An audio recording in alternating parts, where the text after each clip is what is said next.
Star Wars: The Adventures of Serian and Kall. The First Steps. Chapter 3.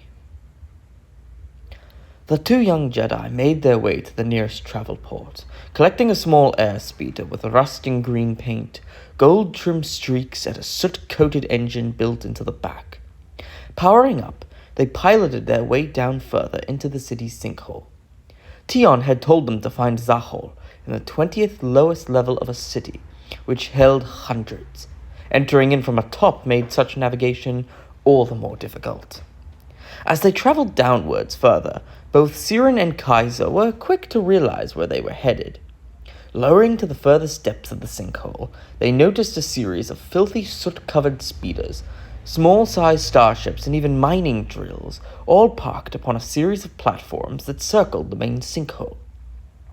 All around them were people of all galactic species, dressed in thick thorn leather and carrying weapons of a large variety, either in holsters attached to their belts or in their own hands.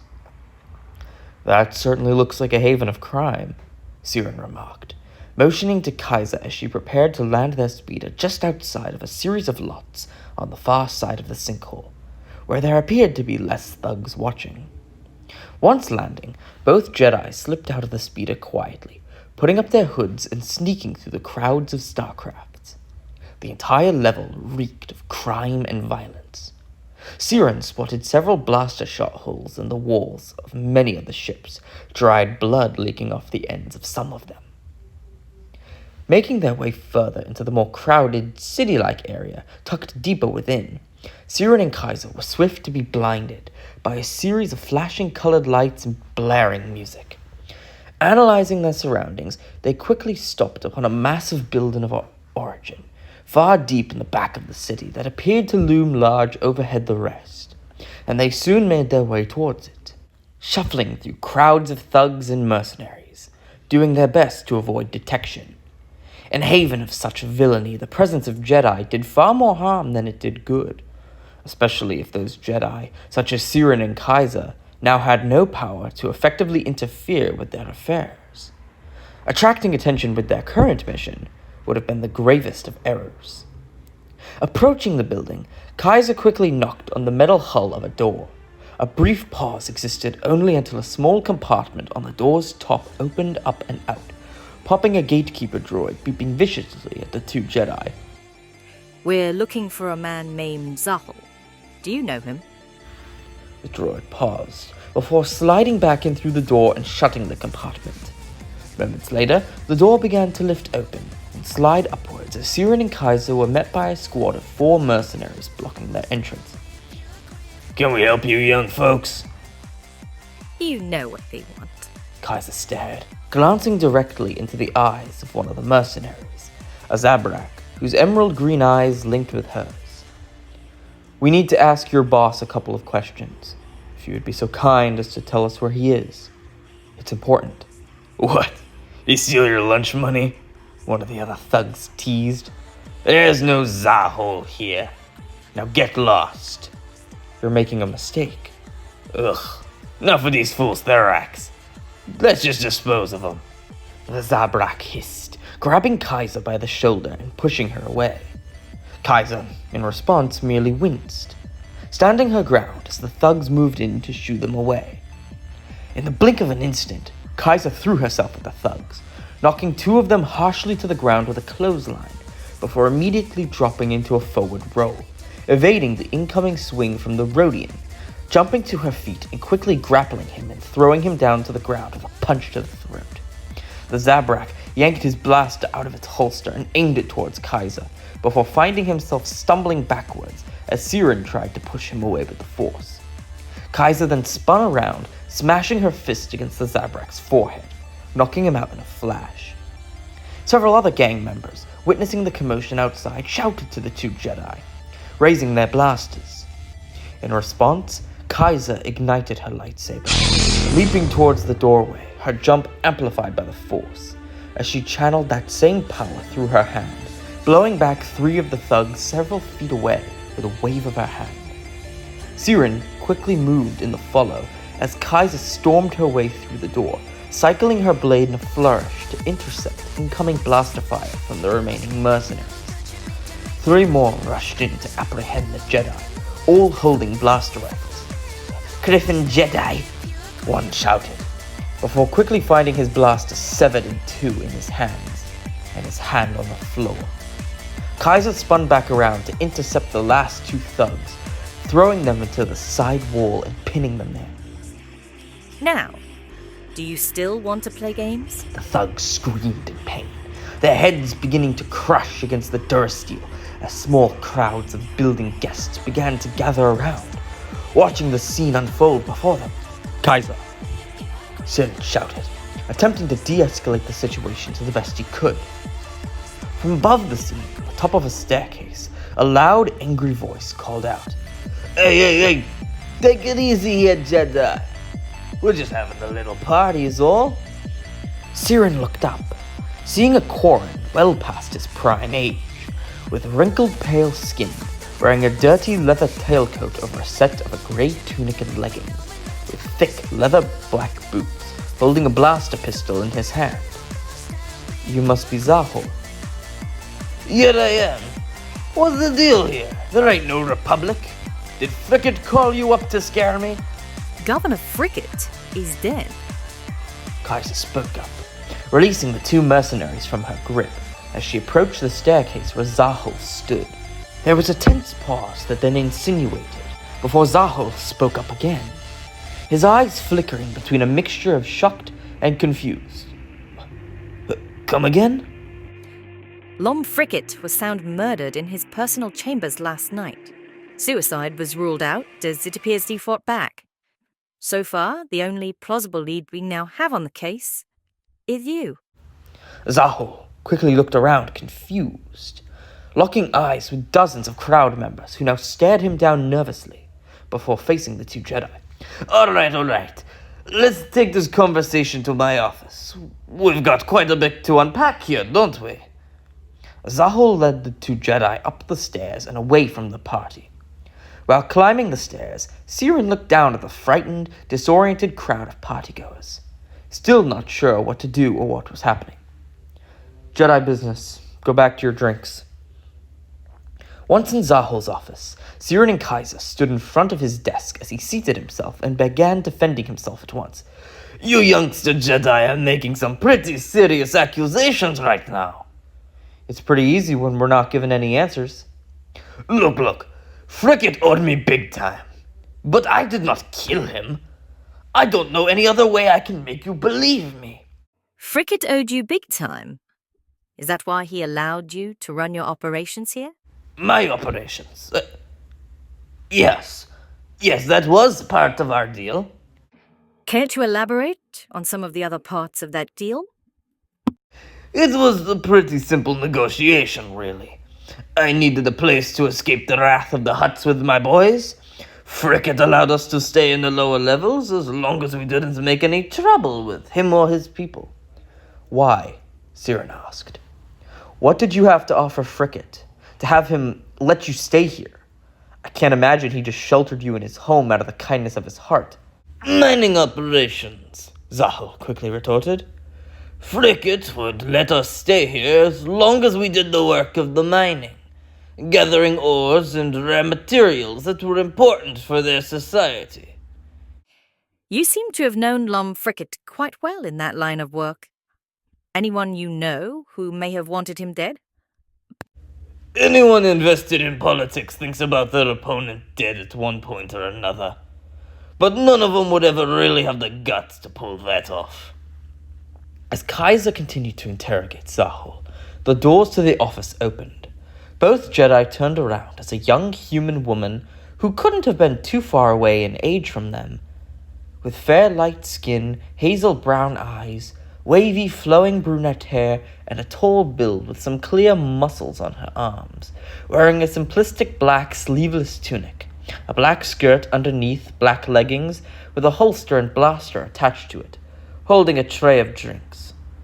She made eye contact with both of the Jedi for a long pause before Zahul finally caught her attention. "Pay them no mind, Kira. These here Jedi are keepers of the peace." He turned. winking at Kaiser with a devious grin. Or so they claim. The woman placed down the tray on Zahel's desk. As she did, the tray bumped into several files and data pads littered across the desk, accidentally knocking one of them off completely. Serian reached down and grabbed the datapad. As he did, he turned on its activation switch, quickly scanning over anything that may have been of some importance. Drill operations, board meetings, communication logs. That last one looked important. Getting a log of all the conversations Zahel may have had with Frickett was certainly worth an examination. As he went to go select the file, something on the datapad suddenly caught his attention. Elena Thorne. Just a single name. With a hint of curiosity lingering, Serian attempted to select the file, only to find that it was sealed. After several attempts to activate the icon, the datapad shut him out, shutting off quickly. After a moment of confusion, Serian placed the datapad back on the desk where Zahel quickly took hold of it. So is there anything else I can do for you, Jedi? Serian turned to look at the woman, who gazed at both Jedi with a glare of emotion that Serian couldn't quite make out, before exiting out of the room. That will be old Zahel. Thank you for your time, Kaiser said, both Jedi giving a respectful bow to the man before exiting his chambers, quickly sneaking their way out of the building and making their way to a private crevice just outside the base, where no one was around. Something's off. You think he killed Frickett? We can't be sure, but she was hiding something. The entire time I could sense it. There was something on his datapad. A file named Elena Thorne. Elena Thorne? Do you think there's any connection? Maybe she's the killer that's being kept under wraps. Anything's possible, but we won't know for sure until we get those files. Kaiser nodded, taking a moment as the two Jedi quickly devised their next course of action.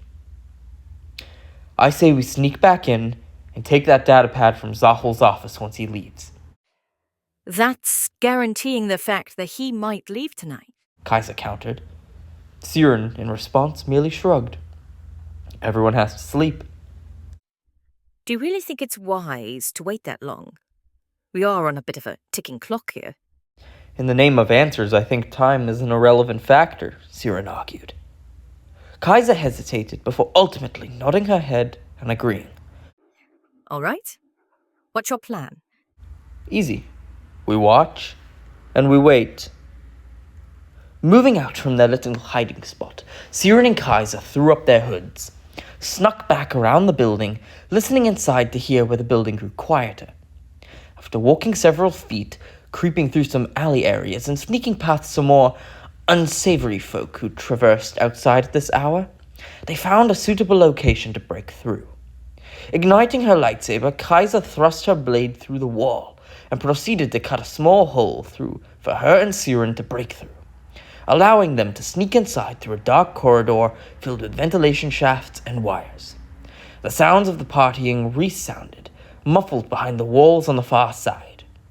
After a few minutes of navigating through the building, the two Jedi successfully managed to make their way up through a series of large ventilation shafts to the second floor of the building, before traveling the level until they got back to Zahel's office chambers. Once more, making sure to duck down beneath the door in case of being spotted. Tell me what you see. Kaiser closed her eyes, channeling the Force's guidance to help her through the durasteel door and into the office beyond.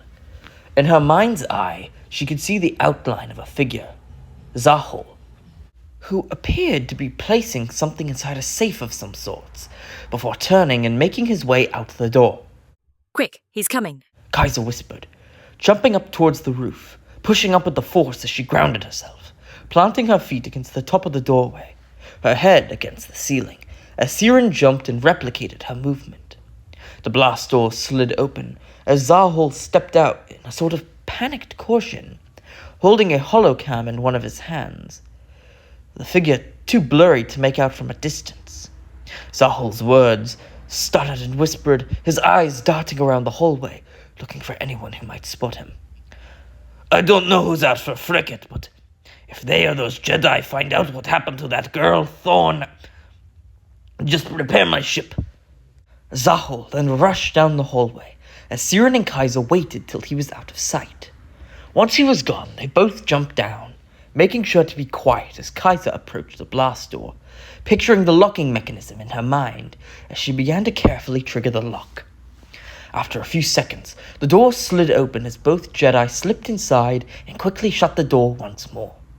Looking around, they found the safe where Zahul had seemingly put the datapad, a small black box the size of an average file cabinet tucked away in the far corner of the room, behind Zahul's seat. Kaiser bent down in front of the safe, using the force to slowly move the key lock around, to detect the proper access code.